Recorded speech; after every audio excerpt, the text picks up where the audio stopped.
Mojúbà Olódùmarè, ọba kọ́dá, ọba ṣẹ̀dá, ọba lónìí, ọba lánàá, ọba títí ayérayé, ọba tẹ́ni lẹ́gẹ́lẹ́gẹ́ forí ṣàgbéjẹ omi. Mo ṣèbà àwọn irúnmọlẹ̀ wa tí Olódùmarè dá sáyé, àwọn òjíṣẹ́ tòótọ́ tí Olódùmarè. Mo ṣèbà wọn o. Mo ṣèbà àwọn òrìṣà wa pátápátá. Mo ṣèbà yín ìyá mi ọ̀pàkẹ́ ọ̀làkẹ́ alágogo idẹ arógbaṣọ má balẹ̀. Àwọn abiyamọ abọ̀já gbọ̀rọ̀gbọ̀rọ̀ ẹlẹ́sẹ̀ òsì olójú idẹ mojúbà yín o. Kí bà mí ṣe o. Mo ṣèbà bàbá, mo ṣèbà yèyé, mo ṣèbà olúwo, mo ṣèbà òjùbọ̀nà, mo ṣèbà gbogbo akọni Ifá pátápátá. Mo ṣèbà gbogbo babaláwo tí ó máa wò mí ní wákàtí. Mo ṣèbà ẹ̀yin ìyá nífá, ìyá aláwo, ìyá lórìṣà. Mo ṣèbà gbogbo yín o. Ẹ̀yin bàbá níṣègùn, ìyá níṣègùn, mo ṣèbà yín o. Mo ṣèbà ọmọdé, mo ṣèbà àgbàlagbà, mo ṣèbà oyún inú, mo ṣèbà àṣẹ ìdí, mo ṣèbà ilẹ̀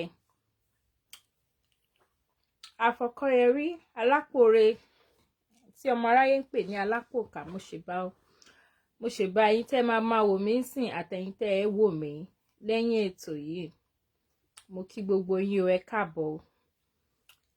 Ṣé dáadáa ni mo bá yín o. A kú ọ̀sẹ̀ tuntun o. Ọ̀sẹ̀ yìí á sàn wá sówó, á sàn wá síre, á sàn wá sáyọ̀, á sàn wá sí àìkú tí ṣe baálẹ̀ ọ̀rọ̀, á sàn wá síre gbogbo o. Ọwọ́ ọ̀tá ò ní ká wa o. Àwọn ọ̀tá tó ń ṣe bí ọ̀rẹ́ sí wa, àwọn gbarúmọlẹ̀, Elédùmarè á bá wa tó àṣírí wọn, á fẹ̀dí wọn síta. Wọn ò ní lágbára lórí wa tọmọtọmọ tẹbí tará tojúlùmọ̀ wọn. Àwọn ọ̀tá tó ń ṣe bí ọ̀rẹ́, àṣírí gbogbo wọn ló máa tú o. Agbára wọn ò ní ká wa o. Láṣẹ Ifá o, láṣẹ Ọ̀rúnmìlà alágbàwí wa o. Ní ọ̀sán yìí, mo ní ètò kékeré kan tí mo mú wá fún yín lórí àwọn tó ń fẹ́ kú sí orí ọ̀rọ̀ Tani Ọlọ́run.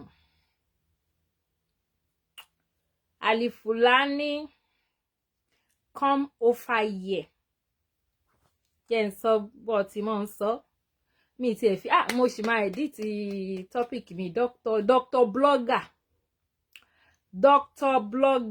Alfulaniy. Ó yẹ kí n bẹ́ẹ̀ fi ránkì rẹ̀ hùn sí title. Ó yẹ kí n bẹ́ẹ̀ fi sí Dr. blogger Alfulaniy, because obviously you are a blogger, you are a health blogger. Bí ẹ̀dá kó má bọ́ta ó kéré jù lẹ́ẹ̀mejì in a day. Ó tó bẹ́ẹ̀ kó má bọ́ta at least 2 times in a day. Alfulaniy, you are a blogger.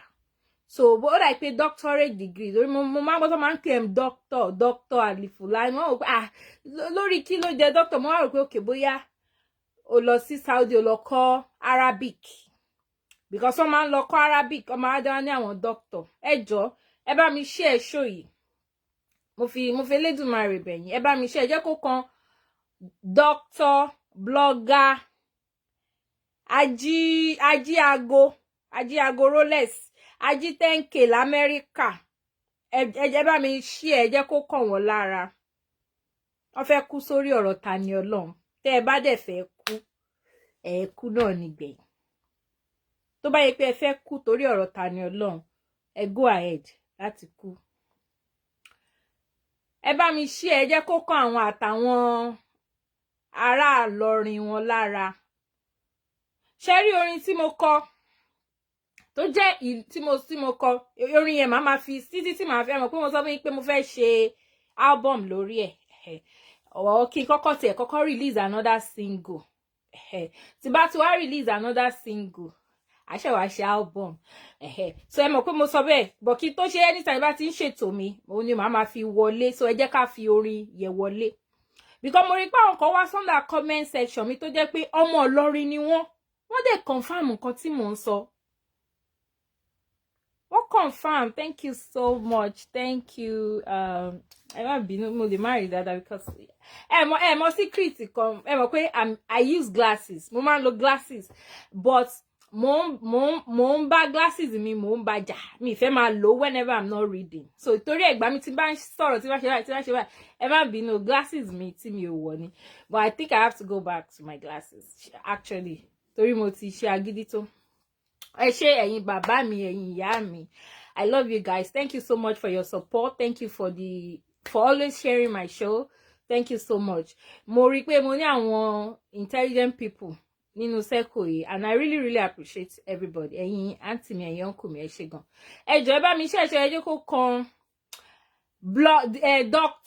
doctor wa tó doctor blogger Alfulaniy Ajiago.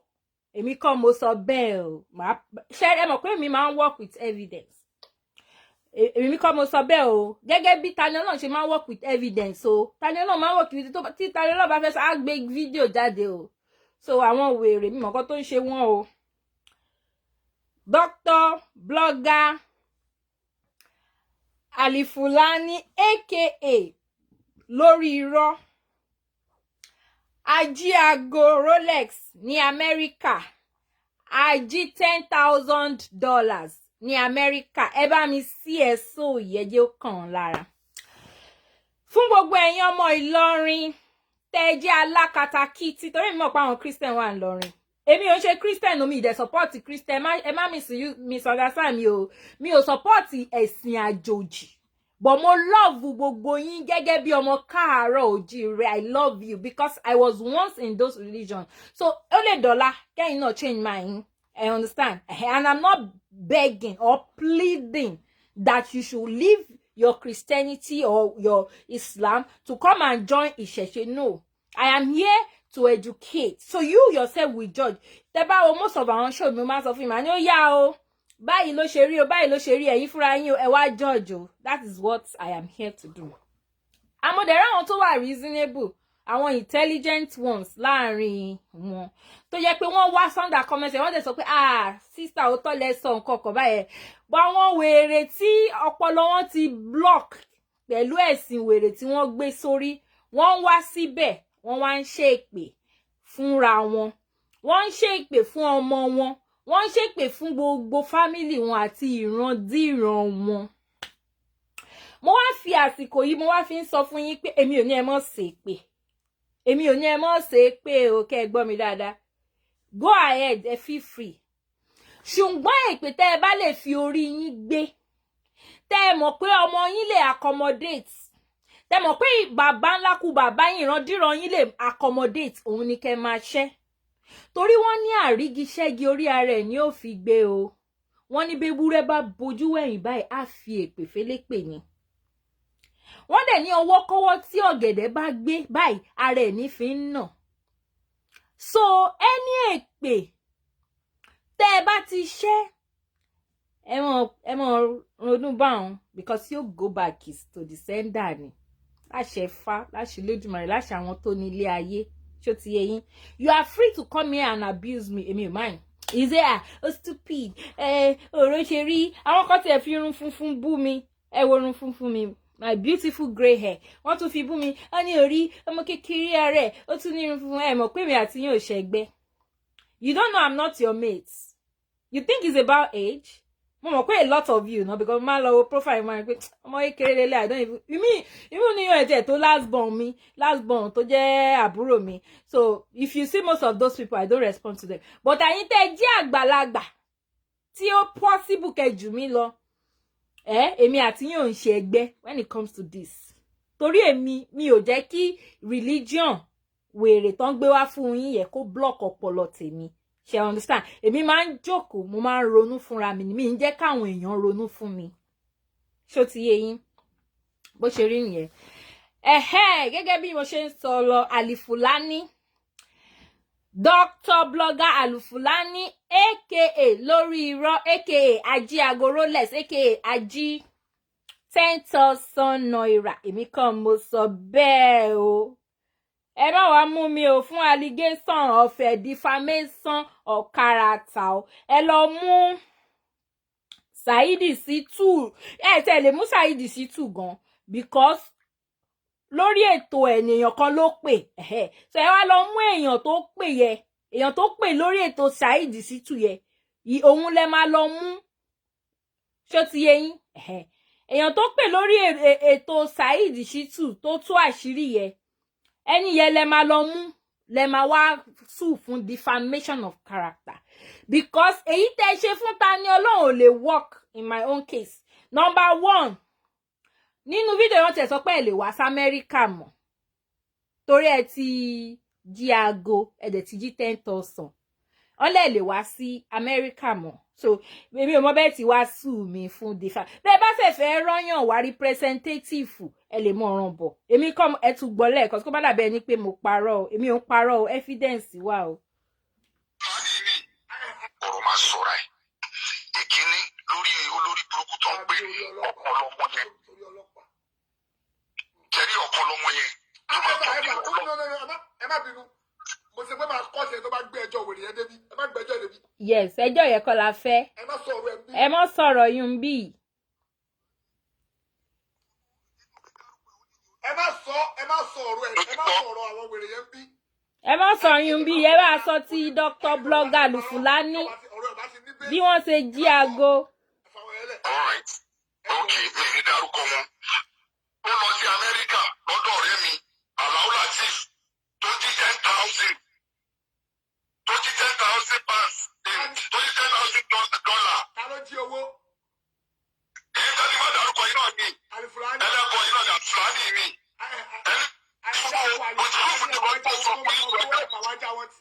Báwo kí ẹ tún tún ọ̀rọ̀ yẹn sọ? Báwo la Alfulaniy ṣe ń jí owó? Àgbà fún yín nígbà tó dé Amẹ́ríkà lọ́dọ̀ Alfulaniy tó jọ rẹ̀ ti gbé. Ìyẹn wẹ́kọ̀ mú ẹ̀ ó gbà sílé gẹ́gẹ́ pé pé máa rántà máa tún ẹ̀kíní kọ̀ọ̀kan tó bá polówó rẹ̀ with contact population ó gbà sílé. Ó dùn pé wẹ́kọ̀ mẹ́ tó gbà sílé olóṣì lọ sọ́dọ̀ ẹni kan bí ayé one of girlfriend ẹ̀ tó dùn kẹ́fẹ́ sọ́dọ̀ ẹ̀ka tó ń fẹ́ra wọn lórí aago. Ọmọ mi sára wọn. Náà kò tí náà ó máa jọ ọ̀sẹ̀ kan pẹ̀lú yóò máa ṣe kékeré kan nínú ilé o ó máa ṣàdúrà kan fún okùn tí náà máa lọ sí kan lọ́dà lọ́dà tí. Náà ó dìjọ́ kejì ó sì sùn ìjọ́ kẹta torí aláàjì mo fẹ́ lọ mo ti pè ọmọ àgbẹ̀ mi láyé ò balẹ̀ mọ́ má ní ẹsẹ̀ sáré àṣẹ ó sì aláàjì kíní kan tó rí ìkọ̀kọ̀ tó fẹ́ ti gbóná lọ ọkùnrin ẹni yẹn lọ sí di owó ẹ̀dá rẹ̀ nínú bẹdúrúmù ẹ̀ torí ẹnu sì yẹn láti lè bèrè bá nígbà owó àbíkọ́ tó lé ní jọ́sùn nílọ sí kankan ẹni láti bọ́ sínú kí lorúkọ ẹ̀ nínú pálọ̀ ló gbé mi pé ha nǹkan tó tẹ́lẹ̀ máa ṣẹlẹ̀ ń àwọn àwọn ẹni báyìí tẹ́wà lọ́dọ̀ wà bí tẹ́lẹ̀ wọlé bèrè owó ẹ̀ ní ọwọ́ ẹ̀ ní àwọn yóò ṣe kí ní kọ́ àbọ̀ jẹ́wọ̀n àbí bí inú fíìsà àbí bí ikọ̀ bíbẹ̀ mo ní sọ wà lè bí sọ pé náà rù mí. Ṣẹ́tìrí wọ́n máa ń fi kíní wọn tó ń gbé sórí yẹn ṣe yíìkì ìmáàmù kíní yẹn wọ́n máa fi intimidate àwọn èèyàn. Ìwọ tó bá dẹ̀ lọ járe lásán wàá wà intimidated. Èèyàn tó jí owó ẹ̀ gan ó wà intimidated kò lè béèrè. Ó mọ̀ pé ó dà pé màá yìí ló jí owó mi sẹ̀ bọ́ kò lè béèrè kò lè sọ pé bíbẹ́ ó wá pe ẹni yìí ló wá ní ṣó gbé náà rù ni tó bá tí wò bá lè béèrè o èmi má wọ́rì èmi má bẹ́ẹ̀ pé ọlọ́pàá ẹ̀dẹ̀ mọ̀ pé ọlọ́pàá bí yìí ọ̀n dàbí ọlọ́pàá Nàìjíríà ẹ máa gbọ́ lọ. Ọ̀rọ̀ máa sọ̀rọ̀ ẹ̀. Ìkíní lórí olórí burúkú. A ti kọjá bẹ́ẹ̀ máa sọ lọ.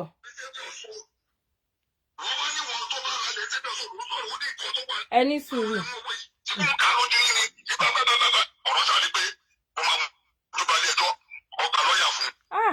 Wọ́n ti kọjá ibi tí wọ́n ti ní àwọn ọlọ́pàá ti wá mú. Mo fi bí ẹyẹ mo fẹ́ kẹ́ gbọ́.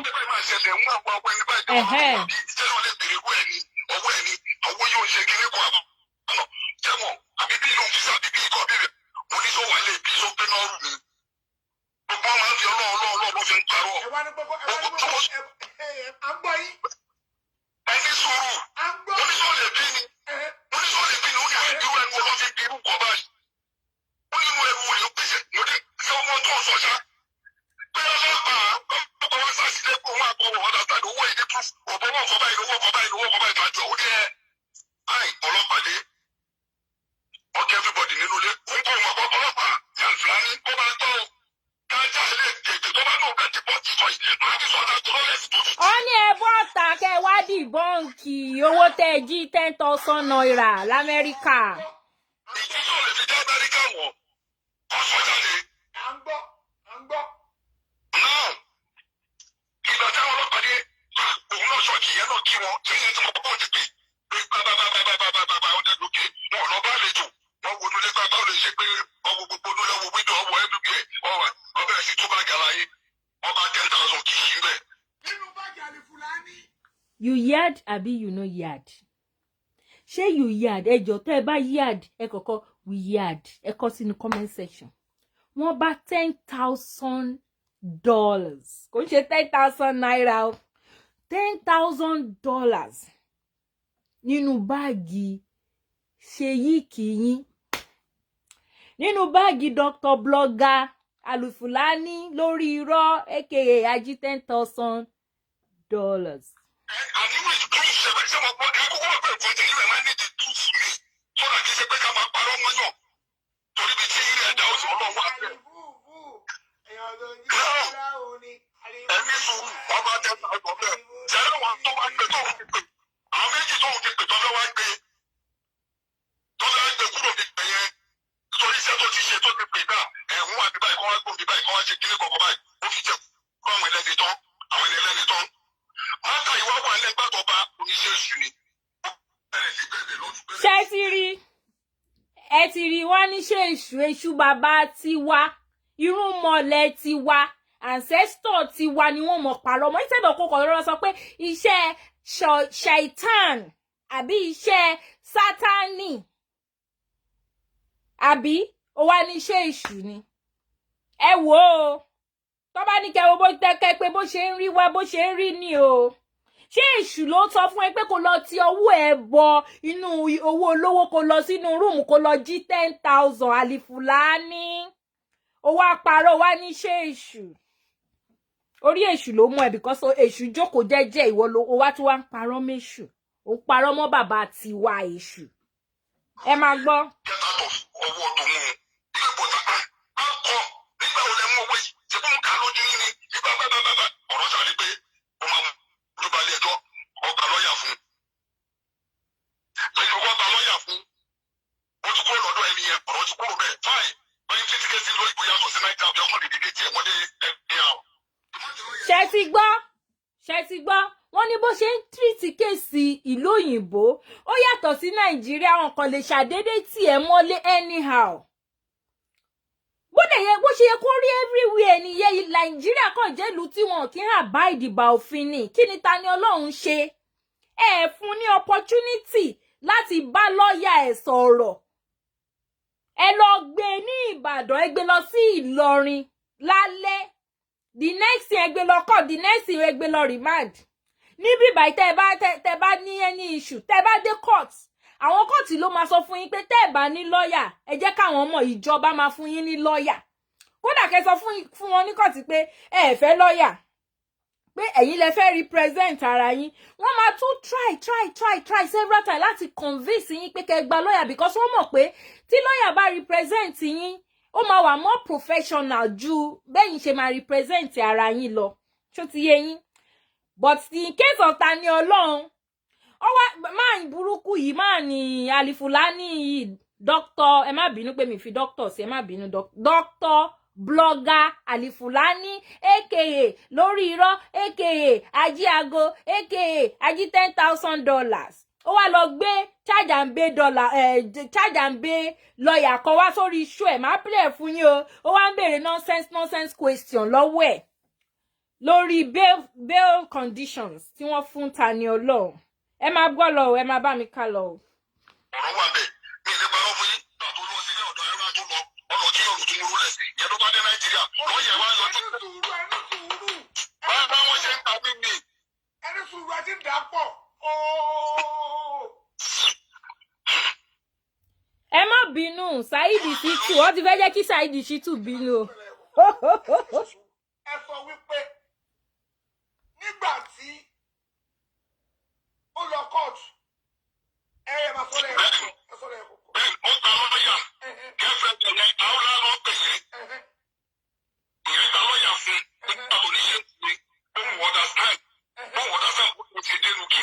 òun tó ń kọ́ àbíyẹn ni ó fi síbẹ̀ ní kọ̀ọ̀kan ṣé ìyàwó náà tó náà rọ́pò tuntun tó ń bọ̀ lọ́dún tó lẹ̀ ti dá Amẹ́ríkà tó sùn àdọ́dún rẹ̀ bọ́dí náà jọ sọ pé ìṣe lórí aago ọgbà lọ́yà fún lọ́yà ń bá sọ pé kí ẹjọ́ náà ti sún wálẹ̀ òun àti ọmọbìnrin yìí ti lọ kí èèyàn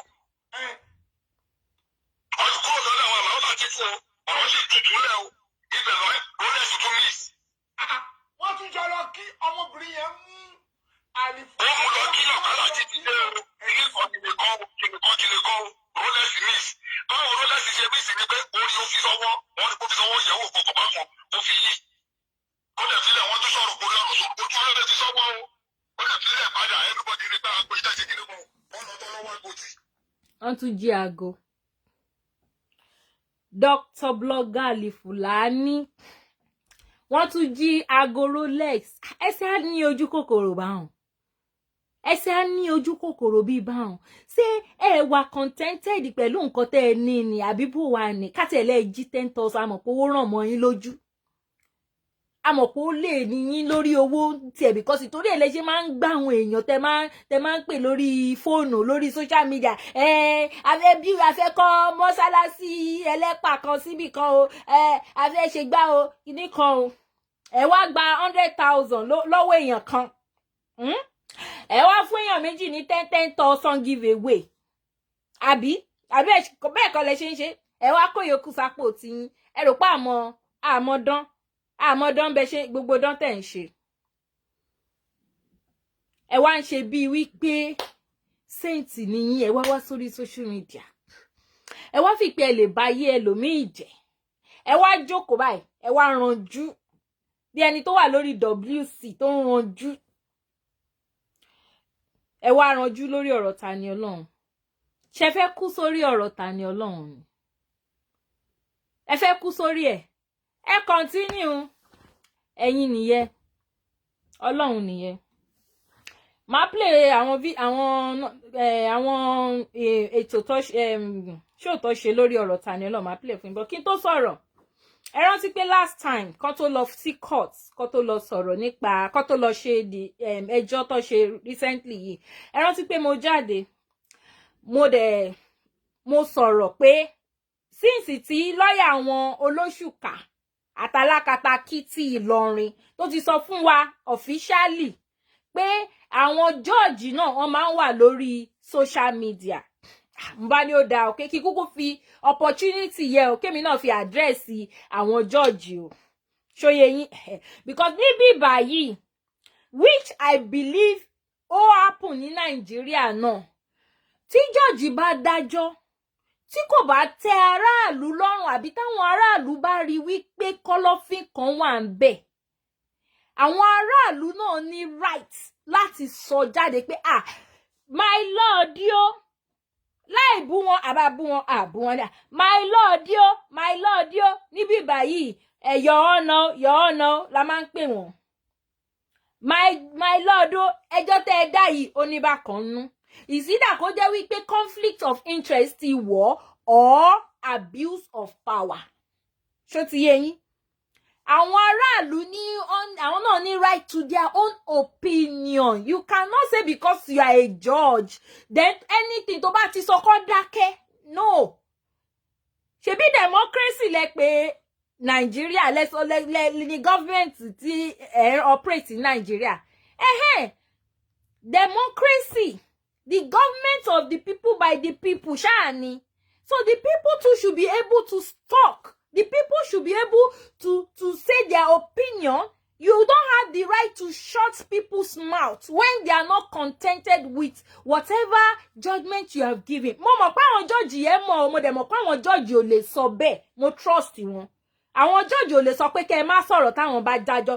Ṣùgbọ́n àwọn lọ́ọ̀yà olóṣùkà irọ́ ni wọ́n máa ń pa ẹ mọ̀ pé owó irọ́ ló sọ fún wọn. Owó pé kí wọ́n wá parọ́ òun ni wọ́n sọ fún wọn. So gbogbo nǹkan tó ń sọ yẹn wọ́n parọ́ mọ́ àwọn judge pé judge tí judge bá ti sọ̀rọ̀ everybody ò gbọ́dọ̀ sọ mọ́ everybody keep quiet ní torí iye ọdún tí judge lò tó fi di judge kiri kan irọ́ o. You have the right to say your opinion but torí pé ìlú tẹ́ ẹ wà sorry ní Nàìjíríà òfin wà ń bẹ but wọn kì í follow ẹ̀ ṣó ti yé yín ẹlòmíì lè sọ̀rọ̀ ńsìn kó lọ gbé ṣó yé yín ẹlòmíì lè sọ̀rọ̀ kó lọ gbé so ìtorí ẹ̀ ni a lot of people are being careful mi ò dẹ̀ blame àwọn èèyàn ṣó ti yé yín so máa ní blogger yìí Mr. AK ẹ ṣáà ti mọ̀ AK ají $10,000 AK ají aago Rolex lórí irọ́ AK lórí irọ́ ó wá lọ gbé lọ́ọ̀yà charge and bail kan wọ orí program ẹ̀ because of Tani Olohun's case ó wá ṣàbẹ̀rẹ̀ sí ní ọjọ́ múlẹ̀ ọjọ́ mú irọ́ yẹn lẹ̀ fúnra wọn àti lọ́ọ̀yà tó gbé wá tó lóun pè láti Àbújá àti lọ́ọ̀yà àti òun náà ọjọ́ mú gbogbo ẹ̀ lẹ̀ fúnra wọn ṣó ti yé yín màá play torí ètò ẹ̀yẹ ogun díẹ̀ because kò fẹ́ ká máa rí àṣírí òun so ó máa wá jókòó síbẹ̀ bí 1 hour plus aṣàrò gbogbo ẹjọ́ yẹn but àwa ṣáà máa try best wa à gbé èyí tí ó make sense à gbé wá fún yín ṣó ti yé yín ẹ jẹ́ ká play láti 20 minutes ká gbọ́ nǹkan tí Mr. lórí irọ́ AK ají 10,000 èmi kọ́ mo sọ bẹ́ẹ̀ mo ṣáà ti play evidence fún yín ẹ bá ní mú evidence pé àṣetòtọ́ ẹni yẹn tún dárúkọ ní kinní kan Àlàó ẹ ṣáà gbórúkọ ẹni tó dá ẹni tó dárúkọ èèyàn ni náà èèyàn yẹn náà wà l'Amẹ́ríkà so tó bá dẹ̀ fẹ́ tú èmi fún defamation of character tó bá tó bẹ̀ mọ́ bọ̀ l'Amẹ́ríkà Alfulaniy mo challenge ẹ gbọ́n pálí ẹ kó mọ́ bọ̀ l'Amẹ́ríkà tó bá lè wọ Amẹ́ríkà because a gbọ́ pé o ti jí 10,000 o ti jí Rolex o dẹ̀ ti sá lọ Nàìjíríà wo ṣe dúró l'Amẹ́ríkà kan mú ẹ kó dúró kó jẹ́ gbọ́tán kí wọ́n náà wọ ẹ̀wọ̀n kó mọ bó ṣe ń rí lára o wá jí $10,000 tán o jí Rolex tán o wá sá lọ Nàìjíríà o lè wá sí Amẹ́ríkà mọ́ ayé rẹ ó ti tapa o nonsense concability mo ń bọ̀ ẹ máa gbọ́ o. ẹ bá sí ẹ jàre o ẹ bá sí ẹ dọ́dọ̀ yín ẹ bá sí ẹ dọ́dọ̀. lẹ́ ń béèrè lẹ́ẹ̀fídàálẹ̀ yìí lẹ́ ń béèrè lẹ́ẹ̀dákórúkọ rò wá o Ìlọrin mi sí jàǹbá ọ̀rọ̀ yẹn padà sí ọ lẹ́nu. ẹ jẹ́ n play láti 23. wíwú ti wà lọ́wọ́ àwọn tán ní ká má bẹ̀bẹ̀ jù ní ó tẹ̀ yẹ kí 10 million ti lè wà á lẹ̀ jù bẹ́ẹ̀ lọ́gàn torí tí èèyàn bá ní ohun tó gbójúlé kò ní lóun fẹ́ bíṣù jẹun pọ̀. ṣe rí bọ̀bọ̀ àṣà Yorùbá yìí òun ni fídíò ẹ̀ ló ń play fídíò bọ̀bọ̀ àṣà Yorùbá òun ni òun analyse mo fẹ́ kẹ́yìn èèyàn tẹ́ ń tẹ̀lé bọ̀bọ̀ àṣà Yorùbá yẹn and mo ń pè ìwọ náà bọ̀bọ̀ àṣà Yorùbá TV tó bá ń gbọ́ mi mọ̀ bóyá ìwọ gangan tó ní page yẹn ni ó wà nínú fídíò yìí o but I believe pé ìwọ ni tó bá lè jẹ́ ìwọ kọ whosoever tó ń ṣe fídíò fún ẹ tó ń post láre I don't think pé ẹni yẹn jẹ́ oníṣẹ̀ṣe honestly I think pé àṣà Yorùbá TV ó kàn fẹ́ fi ìṣẹ̀ṣe trend ni ó fẹ́ fi ìṣẹ̀ṣe make owó ṣùgbọ́n nǹkan tẹ́mi kàn máa sọ ni wípé Elédùmarè àtàwọn gbarúmọlẹ̀ ó máa san fún oníkálùkù gẹ́gẹ́ bí èròǹgbà ẹ̀ ní ọ̀rọ̀ ìṣẹ̀ṣe dé yìí tó bá jẹ́ pé o wá orí social media láti wá make owó ni tó wá ń pretend pé oníṣẹ̀ṣe yẹn ó kù ẹ̀kọ́ lọ́hùn because òun sọ fún Alfulaniy ó sọ nínú rédíò ẹ̀ lórí TV ẹ̀ lórí Facebook ẹ̀ tí Alfulaniy analyse pé àwọn tó ní ọmọ bẹ̀bẹ̀ tó ní ọmọ bẹ̀bẹ̀ jọ ṣé ẹ̀bẹ̀ tí ìyá Tani Olohun bẹ̀ I'm asking you that question ṣé ẹ̀bẹ̀ tí ìyá Tani Olohun bẹ̀ ṣé ó kéré sí ẹ̀bẹ̀ gbogbo ayé ni káṣẹ̀ wá ní gbogbo ayé ò bẹ̀bẹ̀ fún Tani Olohun gbogbo wa yarí èmi mi ò bẹ̀bẹ̀ àdẹ̀ ní bẹ̀bẹ̀ ojú dẹ̀ máa tì yín gbẹ̀yìn ni but okay on pariwo bẹ̀bẹ̀ ìyá Tani Olohun bẹ̀bẹ̀ aunty Tani Olohun bẹ̀bẹ̀ àwọn people yóò gbọ́ o ṣé ìwọ àṣà Yorùbá TV ìjọba ò ní tiẹ̀ ṣe jẹ́ ìwọ ló máa bẹ̀bẹ̀ fún Tani Olohun tó máa fi jẹ́ káwọn Fúlàní kan gbọ́ ṣé ìwọ ló máa bẹ̀bẹ̀ fún Tani Olohun tó máa jẹ́ káwọn alákatakítí kí wọ́n gbọ́ tọ́rọ̀ òun sọ̀rọ̀ sí pé kinní kan ó rò pé ẹ̀bẹ̀ tó wá bẹ̀ lórí kinní òun ló jẹ́ kí wọ́n tiẹ̀ wá fún ní bẹ́ẹ̀lì tí ò make sense tó padà fún ṣé o rò pé bóyá ẹ̀bẹ̀ yẹn ni. In fact let me stop there for you because torí ìtì ẹ̀kọ́ mo ṣe wá síta lọ́sàn-án. ajá mi dínà bá ń kẹ́. kó mú mọ́gàjí kan wá mú èèyàn tó nílé wá nílọrin rọrọ ìdí mo tún sọ yìí nísìnyí àwọn kan ní ẹ ṣe ibi tó yẹ kó má sọ̀rọ̀ sí tẹ́lẹ̀ nìyẹn tó oore ni wọ́n ṣe oore náà ni wọ́n sì ṣe o. Oore ìranu wo? Oore ìranu wo ló ṣe? ẹ jẹ́ àjọ farabalẹ̀ gbọ́ fídíò yìí. ẹ̀yin olólùfẹ́ wa ìròyìn kàn mí lára pé wọ́n ti ní kí wọ́n gba béèlì ìta lọ lọ́hùn. àkíyàn ẹ̀yin Ìlọrin àti gbogbo ẹ̀yin tí ẹ ṣe okùnfà sága bí. Kò ń ṣèyẹ ni mo tiẹ̀ fẹ́ kẹ́ gbọ́ ibi tó ti sọ pé mèsù jàǹbá. Mo fẹ́ sọ fún yín pé mèsù jàǹbá gidi. tá a gbà wọlé náà rẹ̀ ó wà mo kí afa àwọn àgbà ṣe Abubakar Dawud Alfulaniy alamasala. Ẹ jọ ẹgbẹ́ ni wọn. aṣèmọlówó ṣéyìn. ṣé tọ́lá ti báwọn lẹ́yà ló ṣiṣẹ́ ilé yìí ṣiṣẹ́ tí wọ́n ṣe yìí tó yanjú àmọ́ àwa lè sọ o wíwo ti wà lọ́wọ́ àwọn tó ní ká má bẹ̀bẹ̀ jò ní ó ti yẹ kí 10 million ti lè wà ń lẹ̀ jù bẹ́ẹ̀ lọ gan torí tí èèyàn bá ní ohun tó gbójúlé kò ní lóun fẹ́ bẹ́sù jẹun pọ̀. ṣé ti rí pé àṣà Yorùbá TV kò kí ń ṣe oníṣẹ̀ṣe because statement tó make lásán ẹ ti mọ̀ pé kò ń ṣe oníṣẹ̀ṣe pé ṣé téèyàn ò bá ní kinní kan á lóun fẹ́ bẹ́ṣù jẹ́ ó mean pé you are demonizing. If you call yourself oníṣẹ̀ṣe and you claim that you're oníṣẹ̀ṣe, then you should know the meaning of èṣù. You should know that èṣù is not bí àwọn tó demonize ẹ̀ fún wa ṣe pé. You should know that èṣù is one of the best irúnmọlẹ̀ tá a ní nílẹ̀ Yorùbá. Is one of the most important irúnmọlẹ̀ tá a ní ní ilẹ̀ Káàárọ̀ Oòjíire. Torí pé a pè èṣù tì, torí pé àwọn people yìí wọ́n mú èṣù tì wa, wọ́n wá replace ẹ̀ pẹ̀lú Satan. Wọ́n wá bà orúkọ èṣù jẹ́ torí pé Satan tiwọn àbí Shaitan tiwọn ó jẹ́yàn burúkú. Òun ló kó wa sí bá ṣe wà dèní. Òun dẹ̀ ló máa continue jẹ́ kílẹ̀ Yorùbá kó sì continue kó máa rí báyìí. Tí ó bá ń ṣe wípé àwọn bàbá wa kan tó sì wà nínú ìṣẹ̀ṣe ni àti ọlá wípé àwọn kọ̀ọ̀kan tó ti ń padà sínú ìṣẹ̀ṣe bóyá ilẹ̀ Yorùbá kò bá ti parun bóyá kò bá tẹ̀ ti worse because àwọn people yìí that is their plan. Wọ́n fẹ́ wá take over everything kí wọ́n dominate kí wọ́n sọ ilẹ̀ Yorùbá di ilẹ̀ tiwọn kàn gba gbogbo ẹ̀. That is the agenda of that their ẹ̀sìn wèrè tó gbé wá. Nítorí ẹ̀ lọ ṣe ó ti kọ́kọ́ wá study nǹkan tó ń jẹ́ èṣù ó ti wá study ẹni tí èṣù jẹ́ wọ́n rí pé èṣù is one of the most powerful irúnmọlẹ̀ ta ní tó lè help wa tó lè save wa tí ò lè jẹ́ ká pa àwọn ajogun kó ká wa wọ́n ti rí wọ́n wá mú orúkọ yẹn wọ́n wá demonize ẹ̀ fún wa. Ìwọ tó wá péré ní àṣà Yorùbá TV tó péré tó sọ pé ìwọ gan ọmọ oníṣẹ̀ṣe ní ìdíwé tó ṣe ń portray rẹ̀ ìwọ gan ò mọ̀ nǹkan tí èṣù ń jẹ́. So tí bá sọ fún ẹ pé o kì í ṣe oníṣẹ̀ṣe then I am 100% right. Anyway, let me go to 39.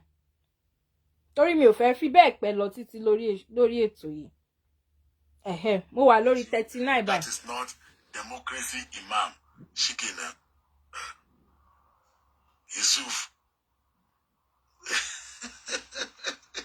Ẹ máa gbọ́ Mr. lórí irọ́ o ají $10,000 l'Amẹ́ríkà. Mr. lórí irọ́ ají Rolex. Evangelist J.A. Emmanuel. Orí pé Tani Olohun bẹ́ẹ̀ta ẹ̀ fà. Tani Olohun ó ẹ máa gbọ́ o ẹsẹ̀ máa gbọ́. If you like block ẹ̀sìn àlàáfíà indeed ẹ ò ní ẹ̀mí ìdáríjì rárá àti rárá evangelist. Evangelist.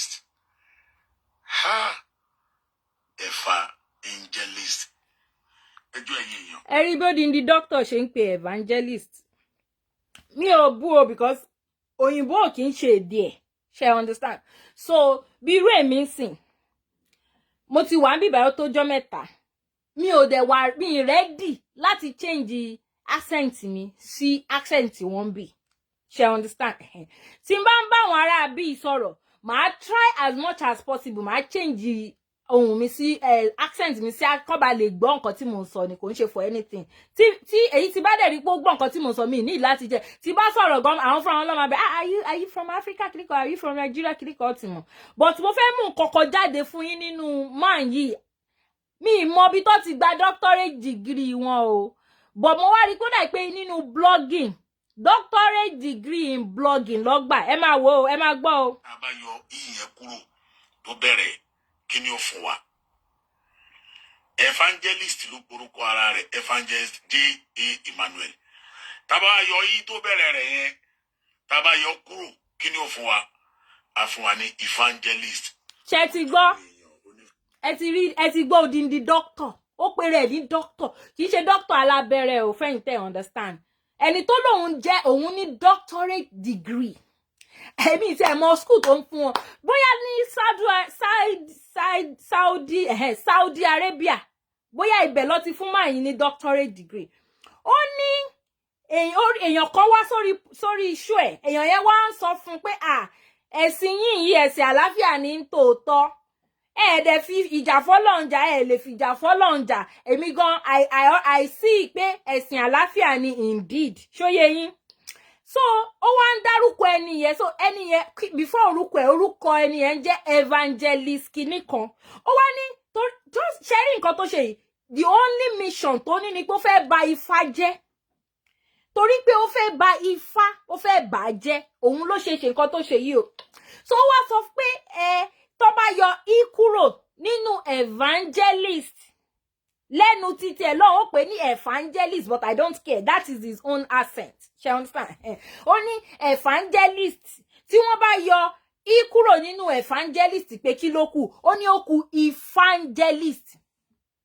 Can you see how manipulative, how propagandist these people are? Now, àwọn gullible followers tèmi believe wípé àwọn míì wà tó wà educated nínú wọn tí wọ́n ní nínú English language tó mọ nǹkan tó ń jẹ́ spelling wọ́n lè spell evangelist sílẹ̀ kọ́ mọ bó ṣe rí àwọn náà dé ń support dé lè sọ fún pé Sheikh wa onírọ́ Ali oníjẹ doctor blogger Alfulaniy aka ají ago Rolex àti ají 10,000 naira l'Amẹ́ríkà.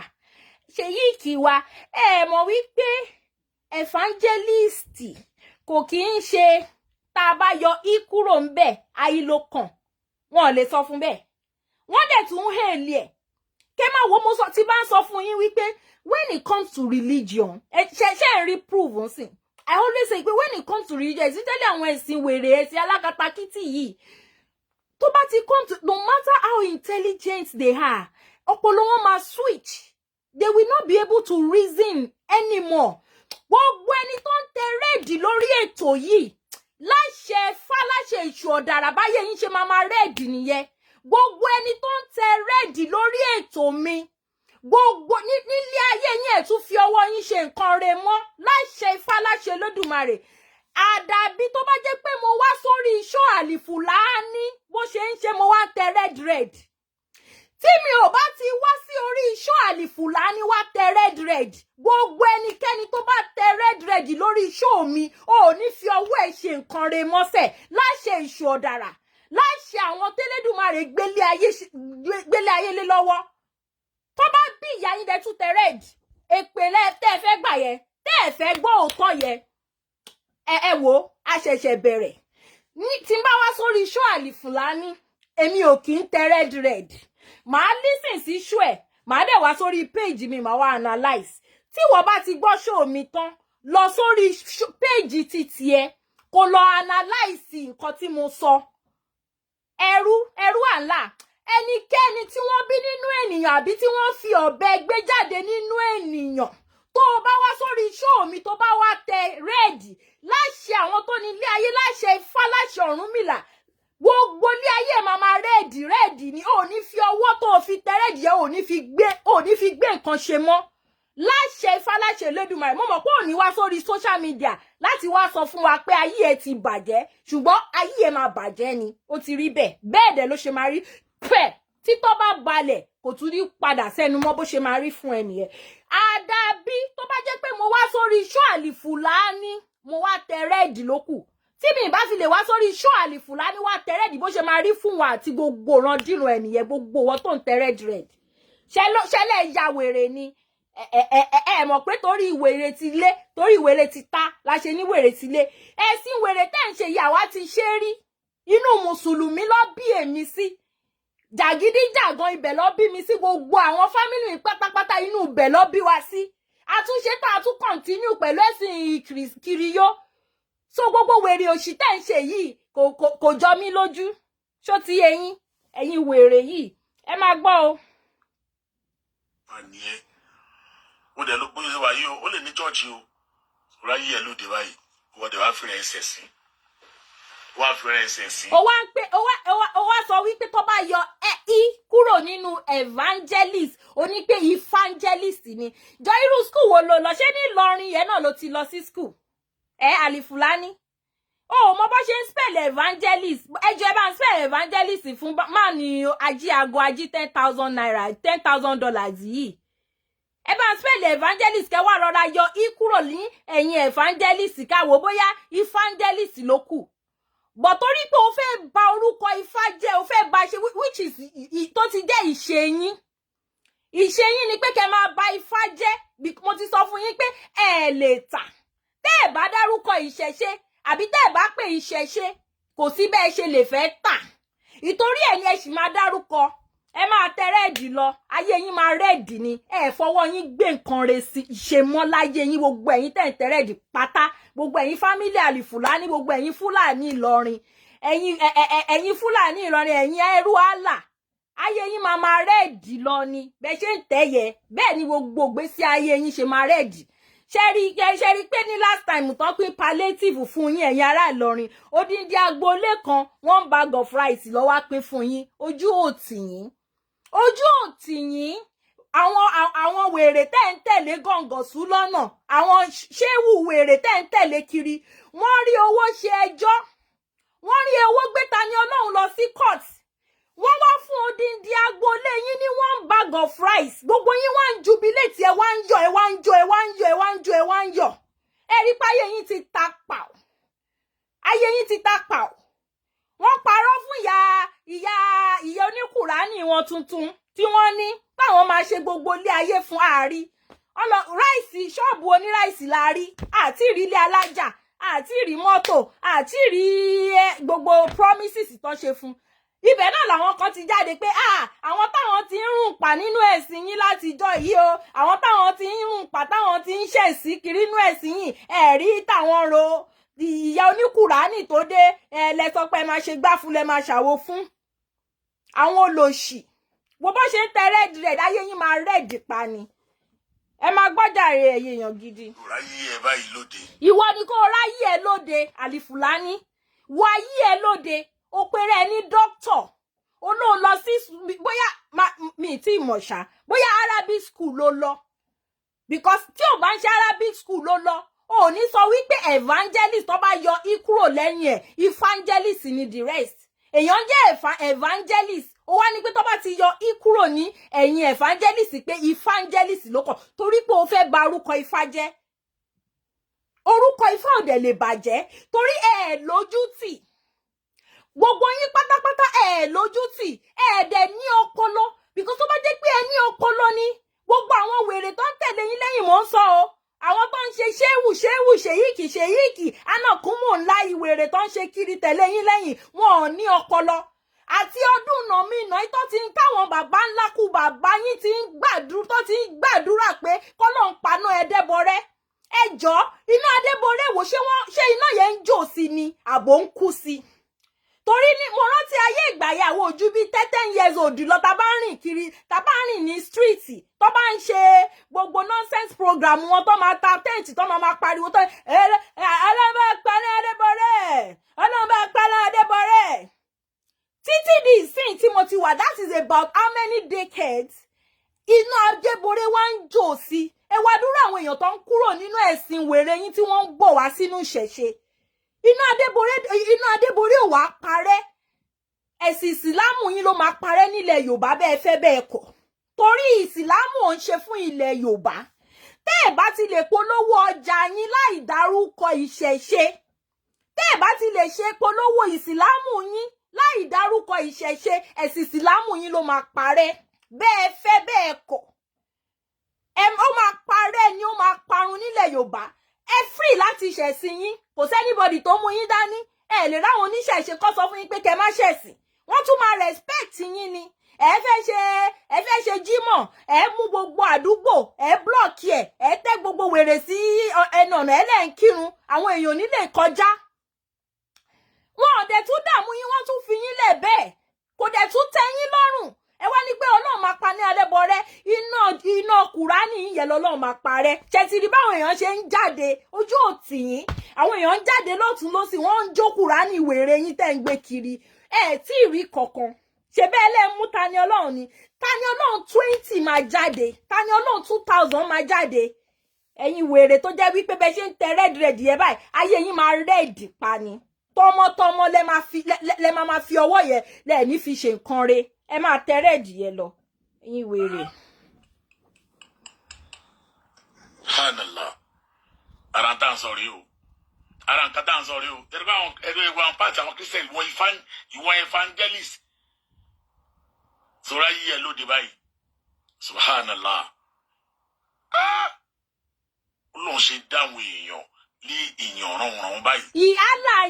Allah yín ló déyàn ránran tí ìwọ fúnra rẹ̀ dẹ̀ wà lára ẹni tó dá tó jẹ́ ránran Ọlọ́run ti wà ò déyàn ránran ṣó ti yẹ Allah ló máa ń dá èèyàn ránran ìtorí ẹ̀ la ṣe máa sọ fún àwọn tí wọ́n understand wípé Allah is not Olódùmarè gbogbo ìwà wèrè tó kún ara wọn ìwà Allah nǹkan tí Allah ní kàn máa ṣe òun ni wọ́n ń ṣe Olódùmarè tí wà ò dẹ̀ instruct anybody kó máa ṣe wèrè irú wèrè tí gbogbo wọn ń ṣe yìí Olódùmarè kan ló instruct wọn bẹ́ẹ̀ Allah àti Muhammadu wọn òun ló ní pé kó máa ṣe gẹ́gẹ́ bí ìwé wèrè tó gbé fún wọn tí wọ́n ń gbé kiri inú ìwé ló ti kà o kò sí kankan tó fámílì Muhammadu nù wọn kò sí kankan tó fámílì Allah nù wọn o ilẹ̀ Mẹ́kà là wà o ilẹ̀ Mẹ́kà ni Muhammadu wà o àtọmọ́ Allah àtọmọ́ Muhammadu o àwọn irúnmọlẹ̀ tiwa tó jẹ́ ilẹ̀ Yorùbá Elédùmarè fún wa ó pọ̀ dáadáa o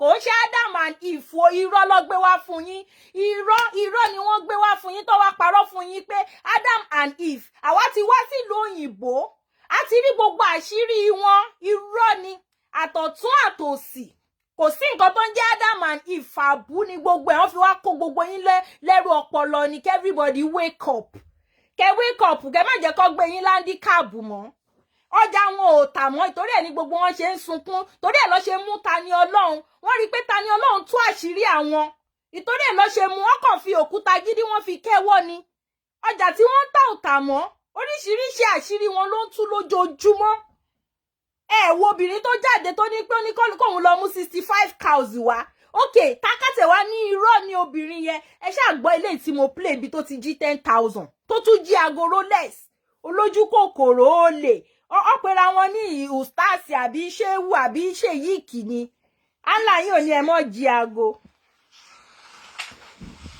Ọlọ́run aṣàánú ẹ̀. ìwọ gangan ló ní ìdí àánú. fídíò tí analyse nìyẹn. ẹ lọ sí di bail conditions. ẹ máa gbọ́ o wọ́n láwọn fẹ́ lọ bail conditions. bail conditions. dákẹ́nu ẹ ṣé ìtọ́ ni ó mú wá yẹn ṣe tó pọ̀ ni àbí kí ni ìdájọ́ ẹ̀.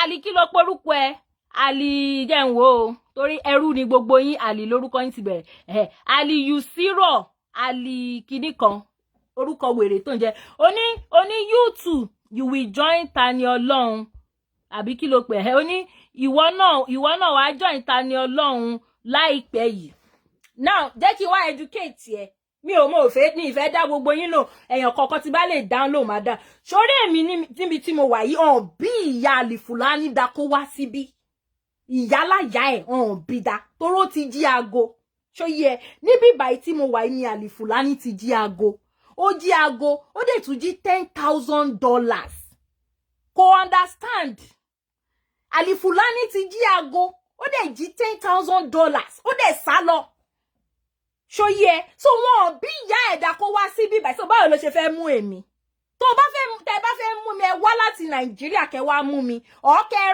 kẹrán representative yín ní Amẹ́ríkà kẹ́ wá mú mi ẹ wá mọ̀ wípé Amẹ́ríkà àti Nàìjíríà kò ń ṣe kankan náà ẹ̀yin fúnra yín lè máa ẹni tó wá mú òun ló máa wọ ẹ̀wọ̀n at class kẹ́ wá mú mi ẹ rò pé Nàìjíríà tó jẹ́ wípé ẹ jẹ́ káwọn èèyàn lè sòótọ́ ọ̀rọ̀ táwọn èèyàn lẹ́nu láti sòótọ́ ọ̀rọ̀ ẹ rò pé òun ni bíbáyìí ni bíbáyìí ò ń ṣe Nàìjíríà Amẹ́ríkà ló ń pè bí Amẹ́ríkà tó bá pe ọlọ́pàá within 5 minutes ọlọ́pàá ti kàn ẹ́ lára ìtorí ẹ̀ ní ìgbà tí Alfulaniy jí $10,000 ọlọ́pàá ló pè ibi tó ti dúró tó ti sáré pèèyàn ògbọ́n kan tí fídíò yẹn sọ ó ní ó ti pèèyàn méjì pé kán sáré wá gbé òun kóun bá lè lọ máa sá lọ torí ó ti jí 10,000 káwọn méjì tó pè tó dé àwọn ọlọ́pàá ti dé ṣó ti yé ẹ kò ń ṣe àwọn ọlọ́pàá Nàìjíríà tó ti fi bribe báyé wọn jẹ́ tí wọ́n lọ kidnap ẹni ẹlẹ́ni torí awítà ìwí lọ́ọ̀yà wèrè tí Alfulaniy gbé wá sí bíbáyìí ó ní pé kidnap pé àwọn tó sọ wípé wọ́n kidnap Tani Olohun pé àwọn náà ń rúfin ni kán lè wá gbé wọn irọ́ ló pa lọ́ọ̀yà ó ní torí pé kidnap it always come with ransom yes ṣe rí ransom tẹ́yin fẹ́ gbà lọ́wọ́ Tani Olohun òun ni wípé kó lè sọ fún yín pé òun ò ṣe ìṣẹ̀ṣe mọ́ pé Islam lòun fẹ́ ṣe ransom nìyẹn ransom tẹ́ ẹ gbà lọ́wọ́ ìyá oníkùránì wèrè yín tẹ́ ẹ ṣẹ̀ṣẹ̀ fún ní ìyá oníkùránì ìyá ọlọ́ṣun tó di ìyá oníkùránì ransom wípé kó ṣàkọ ìṣẹ̀ṣe sílẹ̀ kó ní pé òun ti di ìsìlámù òun ni ransom tẹ́ ẹ gbà fún pé ẹ kidnap ẹ̀ òun dẹ̀ ní gbogbo yín ṣe ń lọ bá Tani Olohun níbi tẹ́ ẹ fi sí ilẹ̀ wá ń ọ̀fà ẹ̀ ẹ̀yin ayé tẹ́ bá mọ̀ nǹkan tí wọ́n ọ̀fà Tani Olohun àwọn wèrè yìí tẹ́ ẹ bá mọ̀ nǹkan tí gbogbo wọn ọ̀fà Tani Olohun pé kí Tani Olohun ṣàsọ wípé òun ti gba ìsìlámù wọ́n ní pé kí Tani Olohun sọ pé òun ti gba ìsìlámù pé òun ò ṣẹjọ́ mọ́ òun ti sọ́rí o pé tó bá fi lè sọ bẹ́ẹ̀ àwọn á fún ní gbogbo ayé báyìí ẹ̀yin wèrè ransom ti yín nìyẹn torí ẹ̀sìn wèrè yín ni kò dẹ̀ ní dúró nílẹ̀ Yorùbá irọ́ lẹ pa ẹ̀yin wèrè olórí ẹ má wọ̀rí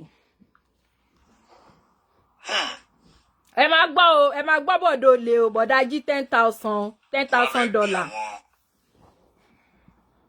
àbí àwọn gbọ̀rọ̀ mi dẹlẹ́rù ṣé ti rí ó ṣe mistake ni ó ṣe mistake ó dẹ̀ má ṣe mistake lọ ni tó bá ní pé orí Tani Olohun ni o fẹ́ jókòó sí tó bá sọ pé orí ọ̀rọ̀ Tani Olohun ló fẹ́ kú sí wàá máa ṣìṣe ni gbogbo nǹkan tó bá ń ṣe láì wàá máa ṣìṣe ni tó bá sọ pé orí ọ̀rọ̀ Tani Olohun ló fẹ́ jókòó torí pé ìwọ kọ́ ni òkúta gidi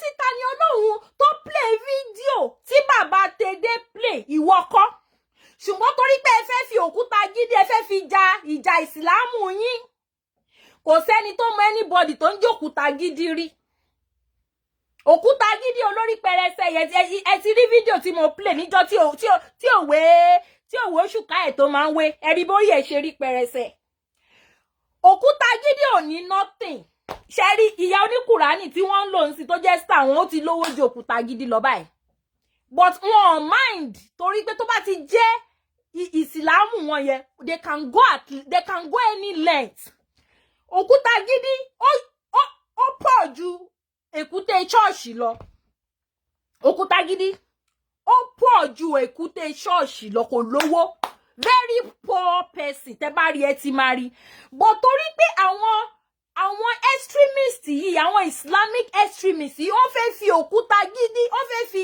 jà wọ́n fẹ́ fi kéèsì òkúta gidi wọ́n fẹ́ fi pa Tani Olohun lẹ́nu mọ́ pé kó yé sòótọ́ mọ́ torí gbogbo àṣírí wọn ni Tani Olohun tú torí pé ọjà wọn ò tà mọ́ wọn ò ráwọn èèyàn gbà mọ́ ẹ mọ̀ pé téèyàn bá ń tajà tó ń tajà òkùnkùn tó ń ṣe 419 tó ń ráwọn èèyàn gbà mọ́ máa ń dùn wọ́n instead of kí wọ́n lọ jókòó kí wọ́n lọ sí school tó bá jẹ́ pé school lẹ fẹ́ lọ ẹ lọ school kẹ́ lọ jẹ́ professional kì í ṣe pé ẹ wá máa rí ẹ wá lọ sí school wèrè torí pé ẹ fẹ́ di blogger ẹ rí evangelist ẹni tó bá ti yọ ikúrò lẹ́yìn evangelist ó ti di evangelist àbí school wèrè kọ́ lẹ lọ yẹ àbí waste of money kọ́ lẹ lọ tẹ́lẹ̀ gba doctorate degree tẹ́ yọ ikúrò àbẹ́yìn èèyàn àbẹ́mi ni mi ò mọ English mọ́ ni ẹ bá ń spread the evangelist kẹ bá ń yọ yí ẹ̀yìn ẹ̀kọ́ mbẹ̀ ṣé evangelist ló kù tí wèrè yìí tó ń propagate rubbish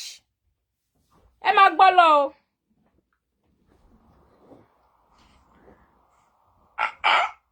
Kọ́lọ́n kó ṣàánú wa.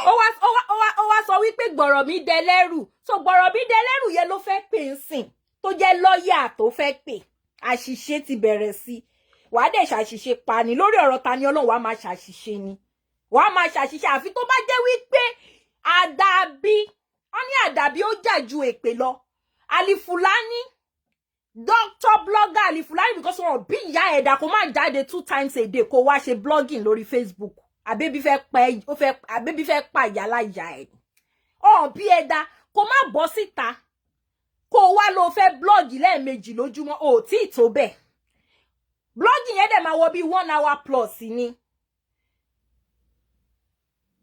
wàá dẹ̀ máa ṣìṣe ni lórí ọ̀rọ̀ Tani Olohun wàá máa ṣìṣe ni àdàbí tó bá jẹ́ wípé fídíò ẹni Tani Olohun gbé jáde tẹ́ fi gbé lókù àdàbí tó bá jẹ́ pé ìwọ ló ń jẹ́ òkúta gidi ṣùgbọ́n tó bá ti ń ṣe ìwọ lójú òkúta gidi àti ìwọ àti gbogbo ẹ̀yin pátápátá tẹ́ dúró lórí kéèsì Tani Olohun yìí láṣẹ Ifá láṣẹ àwọn tó ní ilé ayé àṣìṣe máa bá yín ni ṣẹlẹ̀ ya wèrè ẹ tí mọ̀ kankan. Bismillahirrahmanirrahim. bẹ́ẹ̀nu wèrè bíi tí mi láì nọ́nsẹ̀nsì wo ló sọ. mo fẹ́ pe Abuja. ó fẹ́ pe charge and bail lọ́ọ̀yà ẹ̀. Islam máa ṣe kí máa ṣe ẹ̀sìn tẹ́ kan lè rọ́bìṣì. àwọn ẹ̀rọ Islam kan rò pé kan lè rọ́bìṣì ẹ̀ ni alhamdulillah gbogbo nǹkan lọ́lọ́run fún Islam. Aleykum salaam. gbogbo nǹkan ni Allah fún yín àmọ́ gbogbo nǹkan ni Allah fún yín gbogbo nǹkan tálà wá fún yín yẹn fẹ́ fi jà kẹ́ ẹ fi gbalẹ̀ onílẹ̀ ni ẹ fẹ́ fi subdue àwọn èèyàn ni kò dẹ̀ ní work tó bá jẹ́ pé ó máa work ni láti ọdún yìí láti lọ́dún yìí kó tó bírú àwa báyìí lẹ ti ń ba ṣẹ̀ṣe jẹ́ ẹ̀ kò tí ẹ yẹ ká gbọ́ nǹkan kan tó ń jẹ́ ṣẹ̀ṣe mọ́ but because of wípé kò lè work kò sírú agbára tẹ́ ẹ níṣẹ́ kò sírú ipò tẹ́ ẹ níṣẹ́ Olódùmarè ju gbogbo yín lọ àwọn ìgbárùmọ̀lẹ̀ ju gbogbo yín lọ kò sírú ipò kò sírú agbára tẹ́ ẹ lè lẹ́ni kò sírú ìwé tẹ́ ẹ lè lẹ́ẹ̀ka torí pé àwọn oníṣẹ̀ṣe ò kí ń flaunt wọ́n sọ fún yín pé àwọn oníṣẹ̀ṣe ò wà educated wọ́n sọ fún yín pé àwọn ò lọ sí school ẹ̀yin lẹ máa ń ṣe carry me because ẹ need láti ṣe carry me kẹ́ bá lè polówó ọjà tẹ́ ń tà àwọn oníṣẹ̀ṣe ò ń ṣe carry me ọmọ ajáde dókítà làwa kìnnìkan làwa ọ̀ráyè rọ́bìṣì yẹn gbogbo rọ́bìṣì tẹ̀ ń ṣe yẹn wọn ọ̀ráyè. ẹ ò dọ̀ ẹ má bínú sá gbogbo nǹkan lọ́wọ́ fún Islam. àmọ́ Ọlọ́run fún wa ní àwọn ọ̀mọ̀wé. Ọlọ́run kọ́ ẹ máa sọ pé Allah ló fún yín pé kẹ́ fi máa jagun kẹ́ máa fi gbalẹ̀ onílẹ̀ Allah ló fún yín pé kẹ́ máa fi jagun kẹ́ ṣe máa jọlẹ̀ kò ń ṣe Ọlọ́run ti wọ̀ kì í ṣe Allah ṣó ti yé yín tó kẹ́ máa là á kẹ́yé dorí àwọn èèyàn rú Allah ni kẹ́ máa dárúkọ because you can't go to Saudi Arabia bíyà yín da mo tútù sọ gbogbo ẹ̀yin ẹrú Allah pátápátá wọn bíyà yín da kẹ́ lọ sí Saudi Arabia kẹ́ lọ sọ pé Ọlọ́run kẹ́ sọ fún wọn pé Ọlọ́run ni Allah wọ́n máa sọ fún yín pé no Allah is Allah simple.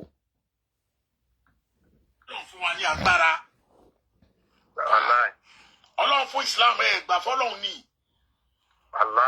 Ọlọ́run fún Islam gan ju gbogbo ìdẹ́yìn rò yẹn lọ.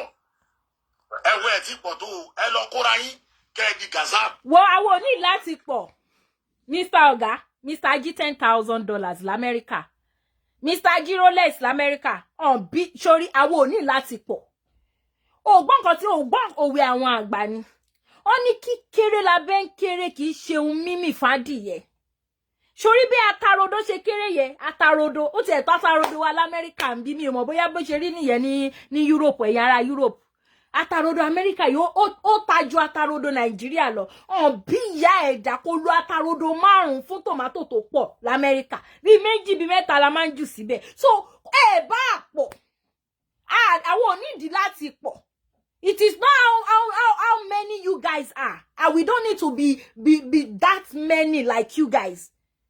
We just need few tí wọ́n bá ń ṣàwọn bàbá wo lójú àánú tí wọ́n ń ṣàánú ilé ayé yín mi mọ̀ kan tó ń ṣàánú nínú ilé ayé yín you don't àwọn ò ní láti pọ̀ kí la fẹ́ fi pípọ̀ ṣe ẹ kàn pọ̀pọ̀ ìjà lásán ẹ wo bí gbogbo ilé ayé àwọn tó ń tẹ̀lé yẹn wo bí ilé ayé wọn ṣe rí ráhùnráhùn ṣẹ́yìn rí ẹ̀yìn ti rí tó gbé àwọn oníṣẹ̀ṣe wá sórí social media tó wá ń tọrọ owó fún wọn ṣe ti rí tó gbé oníṣẹ̀ṣe wá sórí social media tí wọ́n wá ń tọrọ owó pé kídìní ẹ̀ bàjẹ́ wọ́n fẹ́ tán kídìní àbí eléyìí ò rò ń jẹjẹ o ẹ bá wa dáwó fún ṣẹ́rí ẹ jọ̀ọ́ ẹ sẹ́ndì mi ní fídíò ẹyọ kan tó jẹ́ pé oníṣẹ̀ṣe ni tí wọ́n ń tọrọ owó fún lórí social media ẹ̀yin ẹlẹ́sìn àjòjì wèrè yìí náà ni àwọn fámìlì yìí náà ló máa ń gbé jáde wá sórí social media tó máa wá ń tọrọ owó fún ṣé ti rí ẹni oníṣẹ̀ṣe ẹjọ́ ẹni tó bá rí fídíò yẹn bá mi send ẹ̀ sórí DM mi tí wọ́n gbé síta tó wá ní kídìní ẹ̀ bàjẹ́ o kò kíní kan kòró ń jẹjẹ o ojú ń dùn o orí ń fọ́ o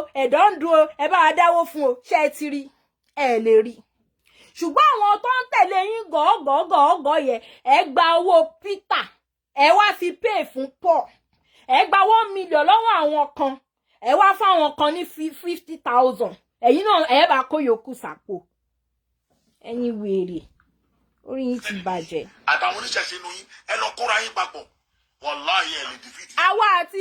àwa àti kìrìsìtẹ́nì à ń ṣe kan náà ẹ̀yin àti kìrìsìtẹ́nì ni ìyálé àtìyàwó ìtorí ẹ̀ lẹ ṣe máa rí Abraham tẹ máa rí Ibrahim ṣó ti yé yín torí ẹ̀ lẹ ṣe máa rí Joseph tẹ máa rí Yusufu ẹ rí pé ó jọra wọn ìtorí ẹ̀ lẹ ṣe máa rí Ishmaeli tẹ máa rí Ismaila ṣe ti rí pé ọkọ àti ìyálé àtìyàwó ìyálé àtìyàwó ni àti Islam àti Christian ẹ lè rí ìtumọ̀ Ọ̀rúnmìlà nínú ìwé yín kò sí ń bẹ̀ ẹ lè rí ìtumọ̀ òòṣà ńlá nínú ìwé yín kò sí ìtumọ̀ Ògún nínú ìwé yín kò sí ìtumọ̀ Ṣàngó nínú ìwé yín ṣó ti yé yín àwa àti Kristẹni àwọn ò ń ṣe kankan náà oníṣẹ̀ṣe dá dúró ni a dẹ̀ tó fún yín in fact a jù yín lọ kì í ṣe by number it is not by number kì í ṣe by gidigba ẹni tó bá mú kọ́kọ́rọ́ dání ni ṣó ti yé yín ṣó ti yí ẹ àlìjí 10,000 àlìjí rólẹ́sì ṣó ti yí ẹ báyẹn so kò síbẹ̀ ṣe pọ̀ tó a mọ̀ pé ẹ pọ̀ a mọ̀ because ẹ ti brainwash àwọn èèyàn lọ jìnnàjìnnà ọpọlọ wọn ò ṣiṣẹ́ mọ́ ṣùgbọ́n àwa ta kéré kíkéré ta kéré yẹn à á fi hàn yín pé ìṣẹ̀ṣe òun làgbà nonsense concordability. ẹ lè defeat Islam. ṣé yìí tó ti ń defeat ṣé Islam tí wọ́n ti ń defeat àbẹ̀wò ní 20 years ago jẹ́ kí n sọ yìí tó yẹ pé mo ti gbọ́njú dáadáa tí mo ti dáadé tí mo ti tó yẹ pé tí bá fẹ́ bímọ at that time mo lè bímọ mo lè marry mo ti gbọ́njú 20 years ago yes at 20 years ago èmi ò kì í ṣe minor mọ́ mo ti di adult mo lè bímọ tí bá fẹ́ bímọ mo lè marry legally 20 years ago àmọ́ bí Islam ṣe rí o àmọ́ bí ìṣẹ̀ṣe ṣe rí o gbogbo àwọn babaláwo tí wọ́n ń bọ́ta nísìn tí wọ́n ní ifá lẹ́yìn orúkọ wọn most of them wọn ò lè fi ifá tó bá tiẹ̀ jẹ́ ifá gan wọ́n máa rọra yọ i kúrò ń bẹ̀ ni ó máa di fá bóyá ẹni tó bá ń jẹ́ ifá ṣòótọ́ nsìn ó máa yọ i kúrò ń bẹ̀ á wá di fá ṣòótọ́ ẹni tó bá ń jẹ́ ifá gbèmí ó máa yọ i kúrò ń bẹ̀ á di fá gbèmí because of intimidation ẹ̀yin ẹ̀sìn wèrè ẹ̀yin ẹ̀sìn àjòjì yìí àmọ́ nǹkan tí ẹ fi ojú àwọn ọmọ onífá àwọn ọmọ oníṣẹ̀ṣe àmọ́ nǹkan tẹ́ ẹ fojú wọn rí ní school àmọ́ nǹkan tẹ́ ẹ fojú wọn rí ní gbòòrò 20 years ago ó yẹ wá compare sí ìsìn ṣé àti defeat Islam àbá àti defeat yín ẹ̀ẹ̀kan tí accept reality yín ni torí pé bẹ́ẹ̀ ṣe pọ̀ yẹ òun ló ń deceive yín àìmọye àwọn Islam tí ó yẹ pé wọ́n ń ṣe ìṣẹ̀ṣe lábẹ́lẹ̀ ẹ ṣáà rí fídíò tí mo gbé sórí péjì mi yẹn tí bàbá yẹn ní pé òun ní more than 40 àfà including àwọn tó wà ní Ìlọrin tó ti tẹ fá lọ́dọ̀ òun babaláwo ní ẹ lọ wo péjì mi ẹ máa rí mo ṣe post ẹ bóyá lánàá or there about 40 àfà tó ti tẹ fá àìmọye yín lẹ́ ń sásá bẹ́ẹ̀ ṣe tẹ́ kàn ń fi Islam wèrè yìí tẹ́ fi ń bojú ṣé the way tí àwọn babaláwo tí wọ́n fi ń kojú yín sìn tí wọ́n fi ń dá padà fún yín anyhow tẹ́ bá ṣe ń gbé wá ṣé 20 years ago ṣáwọn babaláwo lè ṣe wọn lè ṣe kì í dẹ̀ ṣe wípé wọn ò ní agbára because wọ́n dúró de instruction Ifá ni Ifá máa sọ fún wọn pé kò tí ì tásìkò Ifá máa sọ pé kò tí ì tásìkò ṣé ìgbà tásìkò tó ń sìn ṣé àwa tàtijọba yín ṣe ẹ̀sìn wèrè yìí ṣé àwa náà kọ́ la wá ń jáde kúrò nínú ẹ̀sìn ṣé rí ẹjẹ́ sọ kíní kan fún yín torí bàbá kan mo rí babaláwo kan tí wọ́n jáde tí àṣà Yorùbá yìí náà ni tó lọ gbé wọn wá sórí péjì ẹ̀ mo respect bàbá yẹn o babaláwo ni wọ́n babaláwo gidi dẹ̀ ni wọ́n ní Ẹ̀gbá. Ṣó ti yé yín? Babaláwo gidi ni wọ́n ní Ẹ̀gbá. Ṣó ti yé yín? So nǹkan tí bàbá yẹn sọ, èmi ò expect pé kí wọ́n sọ less than that, because àgbàlagbà ni wọ́n. Ibi tá dẹ̀ máa ń bá àwọn àgbà nìyẹn. Ṣó ti yé yín? But let me tell you something. Ifá gangan fúnra ẹ̀ ti mọ̀ wípé àwọn bàbá yìí wọ́n máa follow Ifá to the letter dì ní. Bí Ifá bá ṣe sọ lọ́ ṣe máa sọ. Ṣó ti yé yín? Ifá wá mú àwa kan tá a wà nínú ẹ̀sìn wèrè yín yẹn. Lẹ́yìn ìgbà tó ti mú wa lọ experience ẹ̀ tó wá mú wa jáde, àwa la wá ń kojú yín sìn. Ò ní rí babaláwo kan kó máa kojú yín báyìí. Because ó ti mú àwọn lára láti bẹ̀rẹ̀. Bó ṣe rí gbogbo bá ṣe yìí, ọwọ́ yín náà láti bá. Ọwọ́ ẹ̀sìn wèrè yín náà láti bá. Now, ó dàbí pé kẹ́ wá ti máa parọ́ fọ́mọ kékeré láti kékeré kẹ́ ti máa parọ́ fún kó wá dàgbà kó wá realize pé gbogbo nǹkan tẹ́ ń sọ fóun irọ́ ni. Ẹ mọ̀ bó ṣe máa fi tó bá ti ẹ̀já àwọn ọmọ American bí wọ́n lè yin àwọn parents, wọ́n lè yin bọ̀ honestly. Pé ẹ parọ́ fún àwọn láti kékeré, àwọn ti wá gbé irọ́ yẹn sí orí àwọn títí táwọn fi dàgbà. Wọ́n lè yin parents wọn bọ̀ because wọn like kó máa parọ́. Ṣó ti yé yín? So àwa tá a kúrò nínú ẹ̀sìn wèrè yín yẹn, àwa náà ni Olódùmarè àtàwọn gbarúmọlẹ̀, àwọn rúmọlẹ̀ ló gbé àwa jáde, àwa náà dé la máa fèsì yín. Torí ọmọ náà là ń rán sí náà. So àwa àti wọnú ẹ̀. Ṣé láwọn bàbá yẹn, àwọn ò wọnú ẹ̀sìn àjòjì. Àwọn jókòó ti Fá ni 100%. Kúrò nínú Fá wọn. Wọnú ẹ̀sìn àjòjì ọmọ bó ṣe ń rí. Ayé tí wọn ò bàjẹ́. A lot of people lẹ ti bà ayé wọn jẹ́ pẹ̀lú ẹ̀sìn wèrè, ẹ̀sìn àjòjì tó tiẹ̀ ti kú sínú ẹ̀. A lot of people ti kú lórí pé àdá àlà ṣe ànábì mọ́mọ́ àbáyín ṣe Jésù á ṣe lórúkọ Jésù. A lot of people ló ti kú, ló ti waste life ẹ wo Mohbad tí gbogbo yín pariwo kíni tó bá jẹ́ pé oníṣẹ̀ṣe ni parent Mohbad, mo fọwọ́ ẹ̀ sọ̀yà Mohbad ò ní kú because wọ́n máa dáfá lóòrèkóòrè ni especially tó ti rí pé ọmọ ológo ni. Kódà bàbá lè máa dáfá fún lójoojúmọ́ láti máa monitor ẹ̀. Bó ṣe ń dáfá fún ló ṣe máa rúbọ fún. Bó ṣe ń dáfá fún ló ṣe máa rúbọ fún. Kò ní lọ kó sọ́wọ́ àwọn tó kó sí. Ṣùgbọ́n Jésù ànábì mọ́mọ́ àlà yín tí ò wà effective. Islam ta ti defeat already.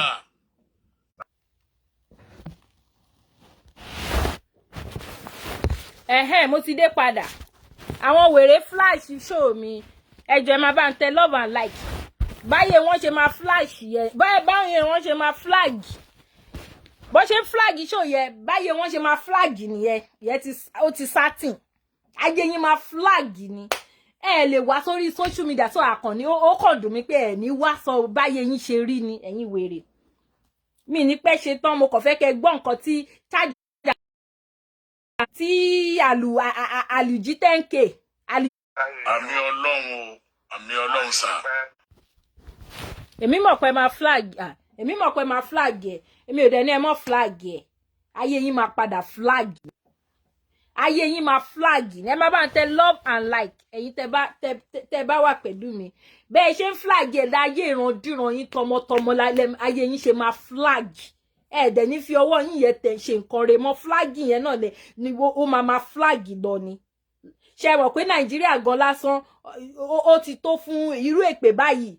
Ibi tó ti máa easy láti jẹ́jù náà ní Nàìjíríà. Ẹ máa flag ẹ̀ báyé yín ṣe máa flag nìyẹn. Your bail condition tí wọ́n fún ta lọ́lọ́run. Ìyẹn ni mo fẹ́ ká sọ̀rọ̀ lé lórí torí pé a ti dáwọn kan wọ́n ti wọ́n ń gbó kiri. Ṣé irú bail condition tó yẹ ká fún rèé? Kódà àwọn kan sọ wípé wọ́n tẹ́ kó lọ mú sọtí wá.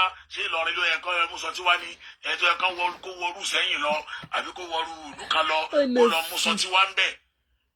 Abẹ́kẹ́ wá ṣàlàyé fún wa. Oh, irritate me as a matter of fact. Then again, fast forward there. Nǹkan tó máa gbé yẹ̀wò ni pé irú incitement yìí, irú wàhálà wo ló lè dálẹ̀. Ṣé tàgbẹ̀ ọkàn ló fi ṣe incitement yìí ni? Ṣé ọ̀rọ̀ ẹnu lásán ló fi sọ ni? Àbó lọ sórí social media tó máa affect gbogbo àgbáyé. Ẹgbẹ́nu sọ̀hún lọ ya charge and bail.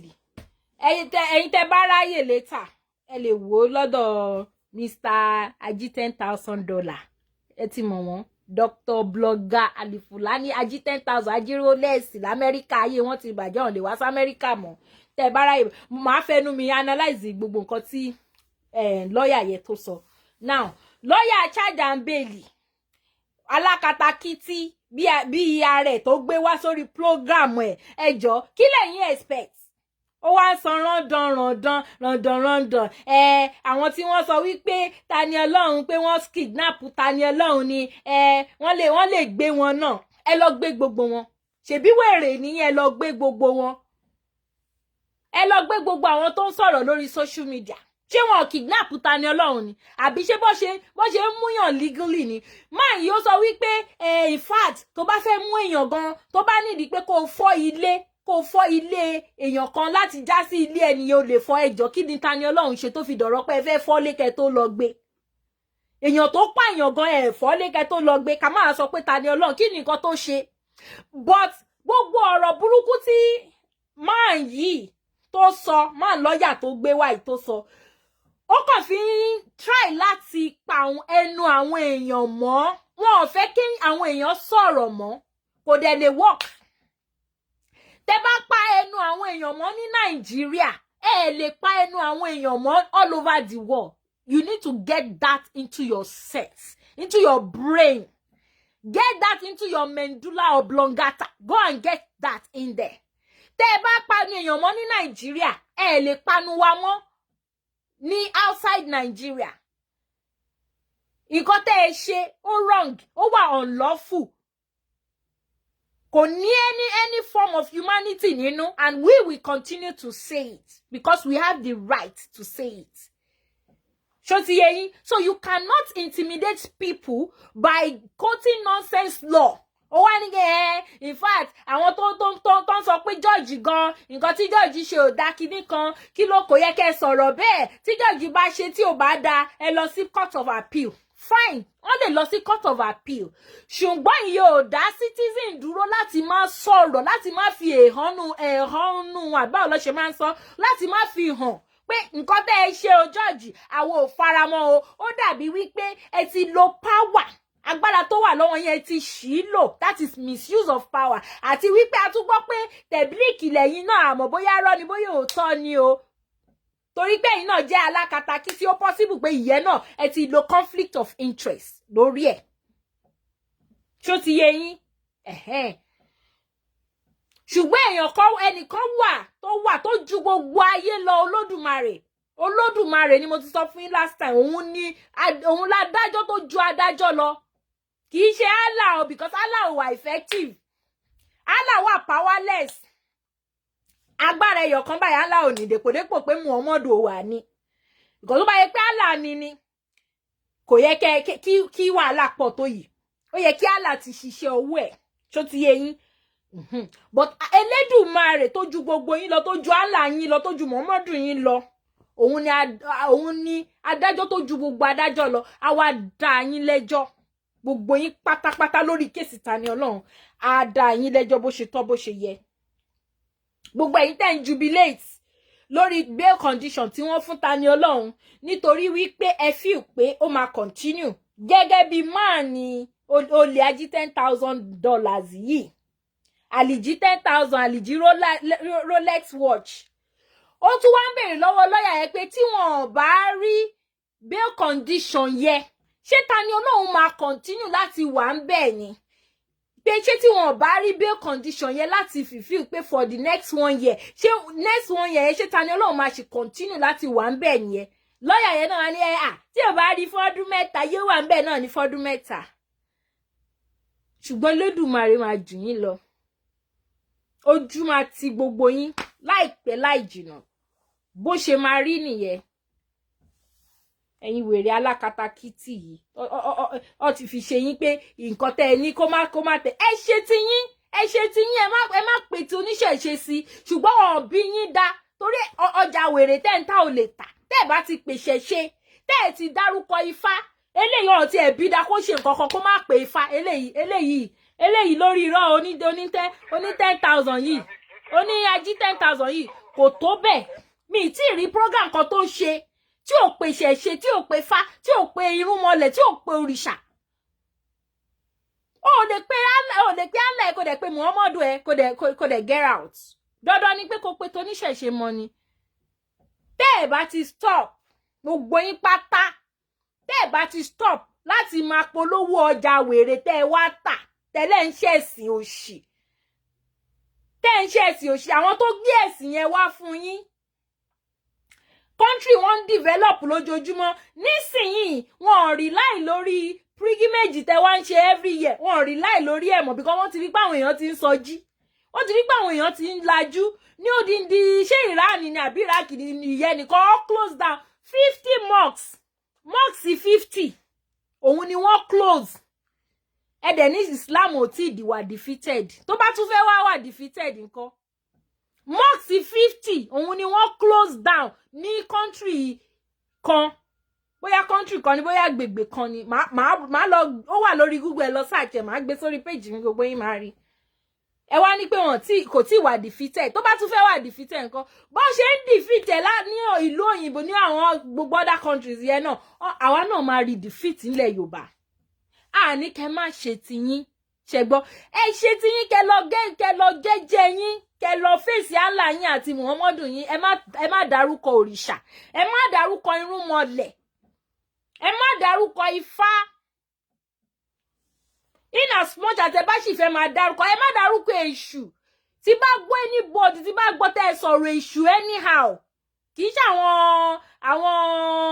àwọn aláǹgbanú yín o kò ń ṣe àwọn aláǹgbanú yín o àwọn tó popular nú yín bí eléyìí tó jí 10,000 ẹ mọ̀ pé tí ò bá tiẹ̀ fẹ́ popular gan $10,000 tó jí l'Amẹ́ríkà yìí lásán ó ti mú popular àwọn tó jí popular ní máa reply tẹ́ bá dárúkọ èṣù lásán àfi kí má rí fídíò yẹn máa dá yín lóhùn máa fún yín jẹ wòtòwòtò ni ẹ ṣe ti yín ti ọ̀rọ̀ sọ pé wà nínú kùrá yín pé làkúlúndì àbí báwo ló ṣe pé làkúndá àbí làkúlúndì àbí làkúlíkúlí ni mi mọ̀ bẹ́ ṣe ń pè wọ́n ní ẹ ṣe ti yín káwa náà ṣe ti wa so kí ló dé tẹ̀lé ṣe ti yín tó jẹ́ pé tẹ̀bá tí ìdárúkọ ẹlẹ́bọ kẹ̀kẹ́ máa pe ẹlẹ́bọ ara yín ò kí ń balẹ̀ ẹ ní fọ́lọ̀ kùránì yín ìgbà tó jẹ́ wípé kì í ṣe pé torí nǹkan gidi lẹ ṣe gbé kùránì ọ̀hún jáde torí mission wèrè agenda wèrè yín lẹ fi gbé kùránì ọ̀hún jáde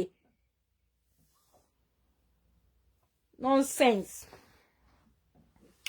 ẹ ṣe jàre ẹ̀yin tèmi mo dúpẹ́ èmi ti ṣe mo ti ṣe ti tèmi ilé mo ti ṣe táwọn mọ̀lẹ́ ràn mí ẹ bá mi pín show yìí ẹ jẹ́ kó kan àwọn tó yẹ pé wọ́n ti wà confused àwọn tí ilé ayé wọn tó ti fẹ́ bàjẹ́ lórí ẹ̀sìn wèrè tó àwọn ọmọ the right thing láti ṣe tọ́kàn follow